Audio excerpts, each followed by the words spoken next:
ప్రేమ జంట వ్యవహారం రెండు కుటుంబాల మధ్య ఘర్షణకు దారితీసింది. ఇందులో 6 కార్ల అద్దాలు పగిలాయి, ఇద్దరికి గాయాలయ్యాయి. ఆ బ్రేకింగ్ చూస్తున్నాం. ఎన్టీఆర్ జిల్లాలో ఈ ఘటన జరిగింది. కుటుంబాల మధ్య గొడవ మాట పెరిగి ఘర్షణ దాకా వచ్చింది.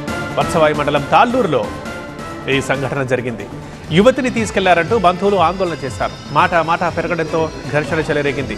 యువతి బంధువులపై దాడి చేసి కార్లు ధ్వంసం చేశారు. తాళ్ళూరు పిఎస్లో మళ్ళీ 2 వర్గాలు పరస్పర ఫిర్యాదులు ఇచ్చుకున్నాయి. గోపి అనే యువకుడు గుంటూరు జిల్లా ఏటుకూరు గ్రామానికి చెందిన యువతిని ప్రేమించాడు.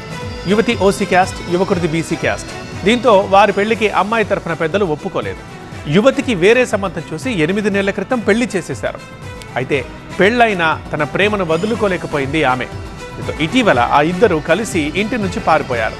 దీంతో యువతి భర్త, కుటుంబ సభ్యులు రాత్రి తాళ్ళూరుకి వచ్చి గోపి బంధువుల్ని నిలదీశారు. మాట పెరిగి ఘర్షణ జరిగింది. 6 కార్ల అద్దాలు ధ్వంసమైపోయాయి అండ్ ఇద్దరికి గాయాలయ్యాయి ఈ ఘటనలో.